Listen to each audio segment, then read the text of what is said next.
Kevin and Roman, they got the game. Customer success is their claim to fame. On the podcast, they light the spark, elevating your skills, creating a mark. Let's dive deeper into the playbook, the secrets. Hello everyone, welcome back to the Customer Success Playbook Podcast. I'm Roman Trebon, and with me always is my co-host Kevin Metzger. If you're listening, do us a huge favor, give our show a rating, subscribe to our podcast, and like it so we can continue to grow our audience. Kevin, how you doing this week? I'm doing well. July's already passing by pretty quickly. Saw the fireworks. Did you do anything for 4th of July? Yeah, we headed up to Chattanooga, and actually, I guess it was on the 5th, but yeah, we went up to Chattanooga, had a nice day up there, and spent some time walking through the city, walking along the river. It's a great city. I hadn't been there. Yeah, it's a great city. Well, I'm sure you were battling that heat just like we all here in the South. I guess all over the country is battling the heat, but I'm glad we're doing the podcast indoors today in the nice, cool air conditioning. Kev, we got an awesome show lined up. You want to tee it up for us? Yeah, so today we've got the pleasure of speaking with Alok, who's a co-founder of FunnelStory, a platform that provides product funnel intelligence, enabling software companies to optimize their conversion, adoption, renewal rates, and revenue growth. In this episode, we're excited to discuss how FunnelStory leverages AI to enhance the customer journey and ensures seamless transitions between different stages. Alok will explain how FunnelStory identifies and addresses bottlenecks, providing key benefits and ROI for companies automating their customer lifecycle management.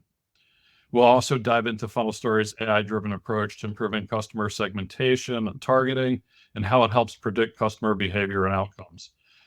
Alok is going to share some real-world examples of how FunnelStory has successfully optimized customer journeys for its clients. And Alok, we're really excited to have you today. Welcome to the show. Thank you. But I want to start talking about travels.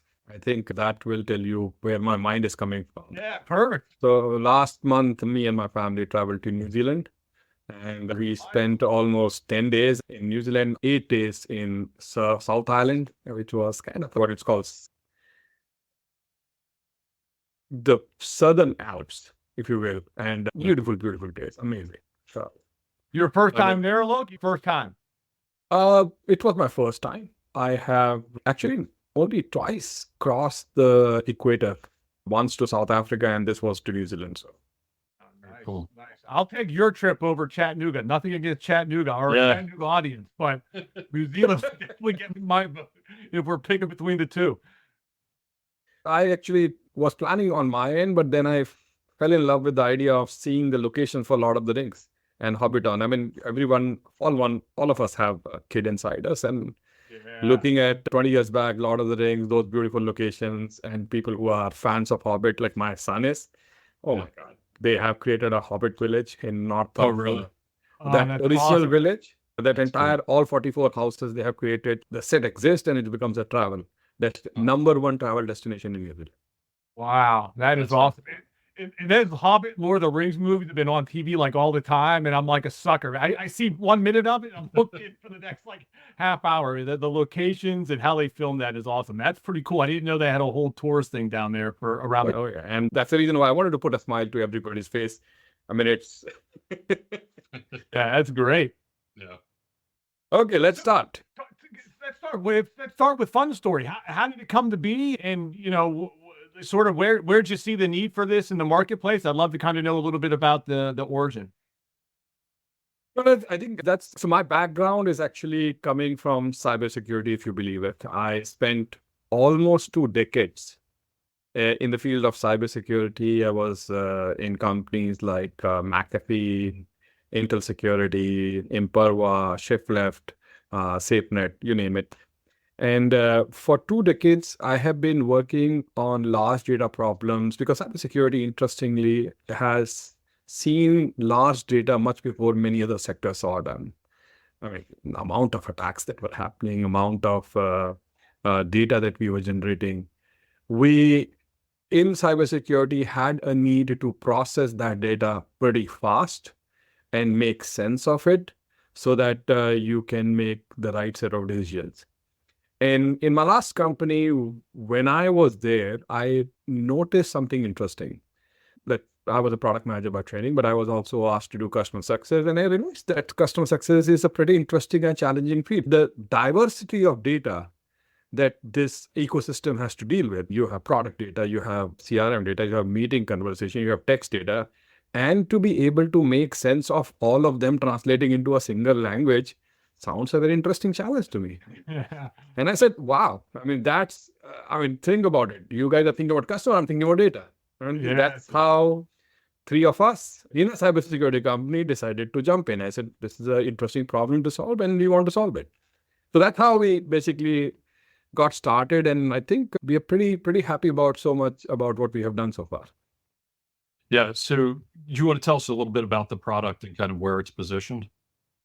So I think if you're asking this question a couple of months back, I might have a different answer, but we continue to develop new things. So I'm going to give an answer which actually is valid for today.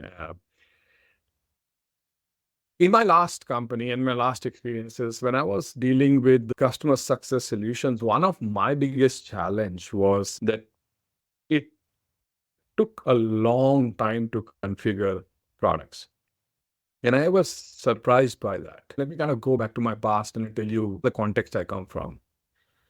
There is a very large shoe company in US, and I'm not going to name it, but they were my customers when I was at Imperva. And they used to launch shoes, big shoes, new shoes, and they had a special promotion on a digital manner. Like, come to the website, we will launch the shoes, and the biggest fans will get the first dip in the shoes. Like, they will get the first designs. For the fans, it's an important thing.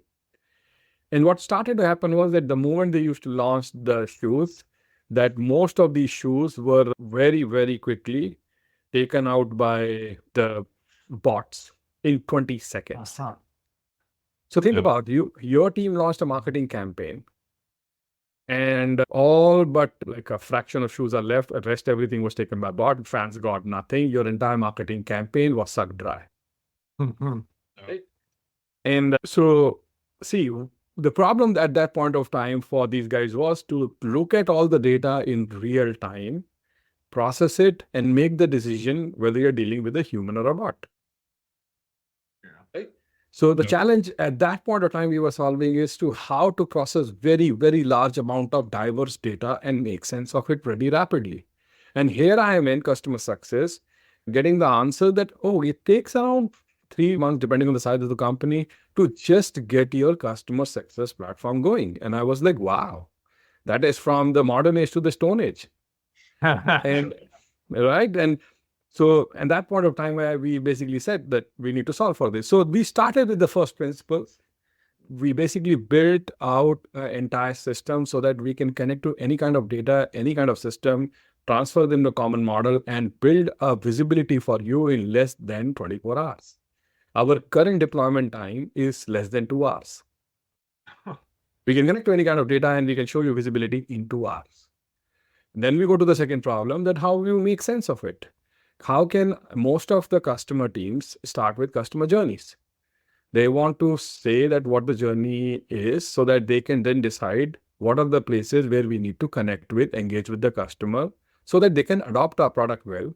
But the question here is most of these journeys were being decided by people sitting in the room with a very informed opinion. I grant them that. But there is a value of data. Can I discover the journey from historical journeys done by customers, your successful customers, looking at your data and recommend to you, these are the multiple things that your customers have done and this is the best journey. So giving those journeys so that, and then basically identifying the places where you can engage with them, which customers need help. How can you model it from a digital perspective? So solving that problem. And then the third problem was that, can I use that data now to start predicting which customer is likely to churn, because I'm looking at so many customers' behavior and I have a very good idea of what model looks like when somebody is about to churn or somebody's looking like being retained. That's third problem. And fourth problem was the democratization of analytics. Right now, if you want any analysis, you deploy your software, it has some custom dashboards, you basically connect to the data source and you start to get something. But most of us know that those dashboards are always not enough. You need more context, more information. Sometimes you need to get that information. And all of us keep creating dashboards, keep creating new reports to answer new questions. But if it gets complex, you will have to ask some solution engineer. And solution engineer will only work for that person who has a better hierarchy in the organization. The seniors will say, first create my report, these guys can wait. So we wanted to democratize action so that everybody should be able to get answers from the system anytime, anywhere, any question. So we thought about launching a revenue chatbot, which can access your data and anybody should be able to ask any kind of question, simple or complex, and it works similarly for everybody. So summarizing this, what we do, we provide visibility to data rapidly, with a speed that is valuable, cut down the time of implementation, cut down the need for having engineers. Number two, we help you master adoption, better adoption by discovering historical journey. Number three, we are focused on helping you understand which customers are likely to churn or likely to retain so that you can take action before bad things happen. No, Yeah. I mean, 2 hours to get on board. So my team just set the record for us on how fast we onboarded. That is an insane quick speed to value. and then less than 24 hours to get stuff up. That is awesome. So in terms of the visibility, the mastering, adoption, the predictability, where do customers typically start with FunnelStory? Is there one of those that they really gravitate towards first? Is it analyzing the historical? Like, where do they start when they start to use FunnelStory with their data? I think there are two sets of problems depending on your titles. So if you are a classical customer success person who has been in customer onboarding or getting adopted, you will gravitate towards the adoption problem first. And the other people who are mostly focused on revenue, it might be your CRO, it might be your CCO who has been given revenue opportunities, revenue management, or who carry a number, they will gravitate towards retention, churn prediction. Either of the cases, they both need to get access to the data rapidly. I will say either of the use cases, they will start with the use cases, but both of them are very attracted by the idea that we can get value fast. Can we step back for a second? You were saying 2 hours for onboarding, and what's happening in the onboarding, and how are you bringing the data in, so that you're able to start generating information so quickly? Is it APIs that you're going in to get data, or are you driving? Is it CSV loads? What type of data are you pulling, and how do you get it integrated so quickly? But I think we will go back to the first principles. So number one thing is, because as I said, the customer success teams or post-sales teams generally work on the most diverse set of data that is there for, I think, any of the function organization in our organization, if you will. So the first problem to solve is that if you want to give a unified view of the visibility, you first need to convert all of this data into a common format. So one of the things we have done is to create what is called customer activity model, which is basically your accounts have users who perform activities, and change in activity generates signals. So that's what we call the customer activity model. So what we have done is we have developed a variety of connectors with a lot of data who read your data and automatically convert that data into customer activity model. So what we're doing here is we are not asking you for any APIs, because we want to work with raw data. We understand raw data in any format, and we directly convert that into our model. So we take away a big need for anybody to tell us that, hey, our data, we accept the data in this way. No, we are not asking you anything. We don't want to even talk to your team. Like, we want to work with raw data as it exists. Number one. Number two, look, there are two sources of data. If you have business apps, they already have APIs whom you can connect and fetch the data as it exists. The documentation is available, you don't have to do much. The challenge comes primarily in two types of data. One is unstructured, and which is where I say the written word. So we have developed modules which basically take the text and converts that into our own model. So if you have a chat, if you file a support ticket, if you have a meeting, if you talk to somebody, all of them is written text, and we basically again convert that into the common model. This person from this company talked to us, and the signals are basically were they happy, sad, what were they talked about, what are the keywords they used. Now, the hardest challenge is in terms of the product data. But that's where we kind of applied our mind. So what we have done here is that when you look at any product data, so what we tell people, and that's my product manager background, that rather than asking them to instrument their code, put something in the code or put something or dump it as a log, we say, don't do anything. All of your products have something very beautiful called product database. And product database generally has most of the data all the time because that's how a product remembers what you had done in the past. A product never starts from scratch. When you log into a product, it knows what you had done in the past. That's how it maintains a state. So what we do is we have built our own unique technologies to connect to the database and automatically reverse engineer all the events that have happened historically since the dawn of your product. And we, again, don't want you to do anything. We'll connect to the data. We will have developed AI to automatically interpret your columns to kind of start understanding what that data looks like and start generating activities from that. So what we're saying is we avoid talking to data engineers and asking them to work apart from giving us access to the data. Yeah. And then we also don't ask them to convert into a model because even we do that job ourselves. So we took away the engineering work that was required to fetch and convert data into a language that we understand. We do it ourselves. And that is the biggest chunk of work for any CS platform to deploy. And when you talk about getting access, though, to the data, because some of that data obviously is proprietary, right? So if I'm giving you access to my product database of what's happening inside my product, I mean, and it depends on the product too. So how is that anomalized? From a security standpoint, how are you working on getting access to it so that it's not, you're not coming in and taking customer proprietary data? Actually, an excellent question. So one of the things that we have done is, first of all, the fact that all three of us founders come from security backgrounds helps. So I always tell to everybody, guys, this is something I used to create products to sell to your teams who are going to evaluate us. So they are my people. I know them. They also understand me, right? So don't worry about it. I mean, that is my unique unfair advantage, if you will. I know you guys, because data is, you rightly said, this is one of the concerns. So we have built our products using the same tech strategies that we used to recommend everybody. We have built it ourselves.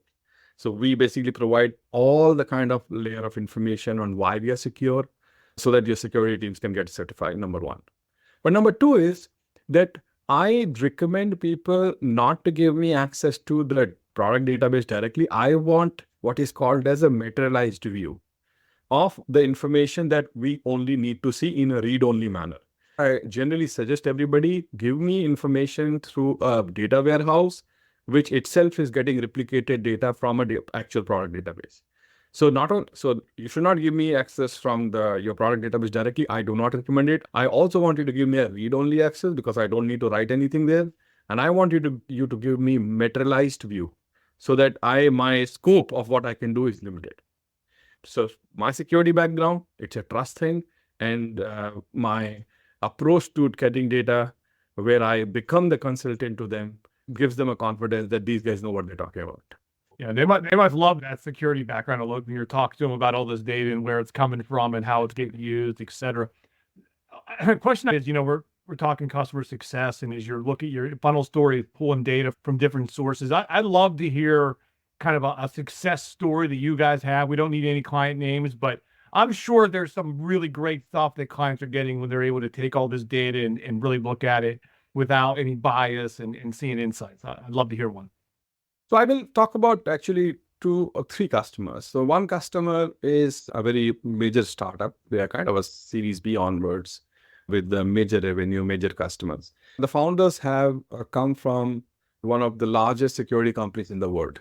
They sold their prior company to this largest security company in the world, and then they ran the business there to more than $1 billion business before starting their current startup.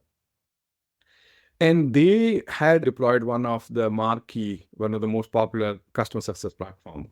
And they said, I started deploying that for 9 months and I had to leave for starting this new company until that day. That platform never got deployed because it was so clunky and it requires so much effort.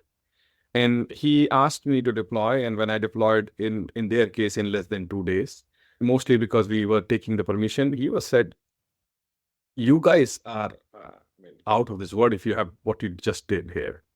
And that was one of the earliest validation of what we were trying to do. And they bought into this and said, this is how people should be. I shouldn't be making decisions, not waiting for the data to come in. Yeah. It's like that 20 years back, downloads used to happen on the internet. You are just waiting 45 minutes. Yeah. That word has to go away. Right? And then there was another customer who comes from the field of construction, robotics. So they have basically devices who are in the field, who are doing things, and that is the product. And they are collecting the data and they are dumping the data into a data warehouse. So it's not a classical UI-based product. And the fact that our model was a generic model, so we could convert their data into our model seamlessly. Once again, we were the only product who was ever able to kind of make sense of that data. The people who used to use those robots were not the ideal people who come into the white collar jobs, who come to the office and do those things. And getting their sentiments about the product from the notes or from the conversation and matching it with the usage into a common model was blowing off them. We did that in less than a day.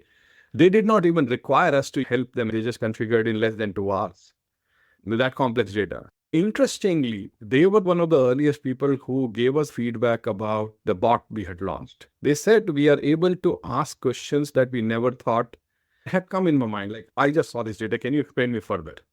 Mm-hmm. And then they asked chain of question, 1 question, 2 question, 3 question. And then because the revenue chatbots, the new technologies are able to chain thoughts, it was able to answer complex question that is this customer likely to churn? Why do you think so? What are the factors that are driving this? Can you tell me recent instances that were very angry, they were angry about some things? And suddenly you were talking to somebody, an expert who was giving you answers, and suddenly you were able to hold that account because you now had not only numbers, but a context and a very summary behind things. Does it make sense? Yeah, sure. Were they able to actually identify? So when the bot says, hey, this customer is likely to churn, and this is why, were they able to see by responding to those indicators, reduction in churn? Like, were they able to actually reduce their churn? Yeah, I think this is the difference between a cold conversation and a warm conversation, even a customer success concern. Everybody appreciate if you are empathetic to them. But empathy in a customer sense comes from knowing the problem beforehand, taking an effort to understand where they were wrong and remembering the small details. So in this case, the revenue chatbot actually tells them that I know that you have a problem, but I know more.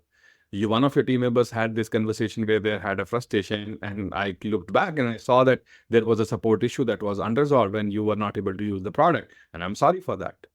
The fact that you took that much effort to know about me, and you guys have been in customer success for a long time, empathy goes a long way to get people to drop their guards, right? And talk to you more openly.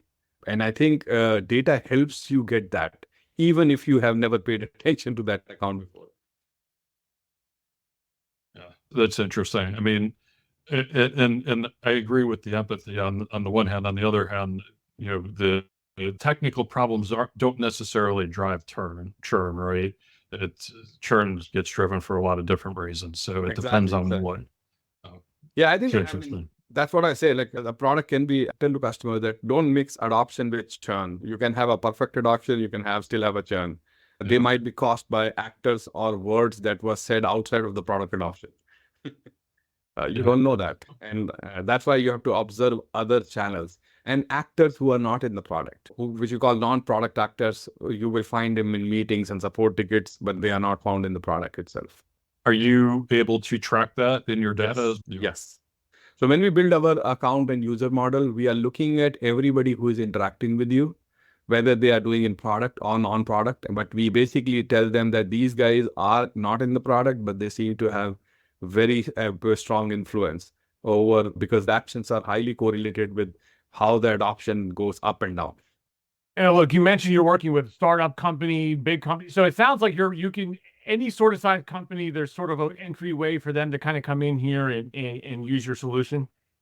Yes. I mean, look, the only difference is for me is before I even connect to them, because larger the company, for them to kind of give access to their data, they have to have a much higher bar of getting convinced. They have a lot more people, a lot more bureaucracy for me to go through before I connect. So that is something, unfortunately, there is no product solution for that. That is a human thing. And I can also see that. I mean, the bigger companies are more risk averse. They cannot just get anything in. They will have to get convinced, they have to convince a lot more people. But beyond that, from a product perspective, once we get in, they are the same. Halfway, any other questions for Alok here on FunnelStory before we get into the hard-hitting questions? Well, just from a tech stack perspective, where do you run? How do you run? Can you kind of hit that a little bit? So we are the AI platform, the post foundation model stage where we have built up technology stack. So by getting away with the traditional SaaS stack, replacing with the AI-based stack. So the AI is not like that you will still interact with the UI, you will still interact with the product. But the underlying layer is a huge LLM and process mining and the data mining, all kind of AI stack, which is now basically doing bulk of the analysis. In fact, we have baked in a lot of foundational model data into our UI itself. So a lot of UI is not made of traditional UI components, made of LLM or foundation model driven content, which you will not be able to interact with, but that's how the UI is formed. So that's from a tech stack perspective, but otherwise we are a SaaS platform, which basically takes your security very, very seriously. Yeah. And then are you on so your foundation model is it hosted like via AWS, GCP, or are you? I mean, multiple places. This is not a kind of a static thing, depends on what is the better thing. We can swap in, swap out the different kind of models. Oh, look, anything we didn't ask you about FunnelStory that we should have? No, I mean, that conversation can go long, but get the hard-hitting questions in. No. All right, Kev, I think it's time to move to the tough questions. You ready? Let's do it. All right, I'll start. Alok, early bird or night owl? Actually, both. In a startup, both things can happen at the same time. I am early bird as well as a late nighter. That's awesome. Nice. Where do you want to visit next? What's the next place on your bucket list? Oh, that's a great question. So I have never visited South America. So I want to go to Patagonia. I want to travel from Patagonia to Guyana. My origin is from India. So I want to kind of go through the Caribbean and visit all the cricket stadium that I have seen from the very young days. Morocco. And because I visited Spain, Granada, and I want to go down and see what we have to see in Morocco. Lots of places, actually. I want to go to the Svalbard, which is the northernmost island at around 70th horizontal latitude, which is north of Norway, which is the highest point, which is the highest, not highest, I mean, the most northernmost civilian airport that is run. When you're not working, what do you do to unwind, relax, and have fun? So I am basically, first of all, I travel. We do one international travel every year where all three of us will take a country and we'll start from its southern tip and go to the northern tip and keep on driving for 15 days till we finish the country. I read a lot. And of course, I watch a lot of movies. I'm a movie buff. So three things. Oh, then, you got a book recommendation for our audience? Either something personal or work related, either way? There are 3 or 4 books that my first book, I mean, it's very interesting in the context that one of the first books that actually got me very much interested in the field of books was a book named Exodus by Leon Orris. It was about the birth of Israel many, many years back, like 25 years back. I didn't know, but I was fascinated by the story. And then I read the second book called Topaz. That was about the Bay of Pigs invasion. Fantastic books, novels. Then there was a book called Slender Was the Thread. It was about invasion of Kashmir in 1947. Again, I'm in very political topics. Then a book called 0 to 1. I think it's by one of the investors in Facebook, founder of PayPal. It's a great book. Blake Masters? Is it Blake Masters? Peter Thiel? No. One of the Peter Thiel. Peter Thiel. Yeah. Yeah. Actually, I think I've read that. Yeah. So, and what else we see, if I can remember any other book? There's a book called Singularity, I think. Yeah. Which was amazing book. I will say that. So anyways, so these are the books that come in my mind. That's awesome. What about movie now? You got to give us a couple movie recommendations. Can I give you a recommendation about a show? Whatever, yeah. Yeah, so one of the shows that I was fascinated like nothing else was called Babylon Berlin. It is the biggest German show that was ever created. And it is a 3-part show, which is basically set up in the 1920s Weimar Republic before the birth of how the Nazism were entering.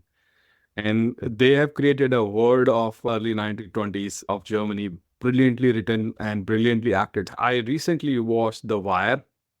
Oh my God, like it should be kind of added as a textbook in learning about things. I mean, how much historical they were in understanding of the world before it happened. Just right now, I was looking at the tragedy where the ship hit the Baltimore Bridge. And I remember that scene when the conversation happened under the Baltimore Bridge about the longshoremen.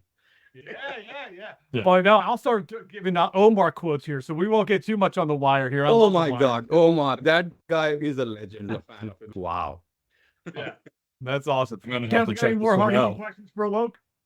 I think we probably can wrap it up, but I'm going to have to check out The Wire. I haven't seen that yet. Oh, Kev, I've watched it twice already. It's awesome. We'll do a whole episode. We'll bring Alok back to a whole Wire episode. So, all right. Well, look, thanks so much for joining us. This has been terrific. Can I say one thing? Yeah, go ahead. Can I say one thing? I remembered a book that I would like to recommend to anybody who's in a leadership thing. It's called, and I'm sure a lot of people have read it. It's called Thinking Fast and Thinking Slow by Daniel Kahneman. It's one of the finest books that anybody can read to understand how people make decisions. That was the last book that I finished reading. I'm happy to share it with you guys to kind of put it in the podcast itself. Alok, you're catching me at the right time. I'm going on vacation next week. I can see my Kindle wish list already growing after this episode. I got some books to order. I got a new series to put on the checkout. So this has been awesome. And seriously, thanks for joining us. Check out Alok online. You can find him on LinkedIn, FunnelStory. Check out FunnelStory online as well. And that's a wrap for this episode. As always, thanks so much for listening. Hit us up on LinkedIn. You can find us at Roman Trebon, at Kevin Metzger. Check out our Customer Success Playbook page. Again, give us a rating, subscribe. That helps us attract new audience members. It helps us grow our audience and get amazing customer success leaders on the show like Alok. Thanks for listening. And as always, Kevin, keep on playing.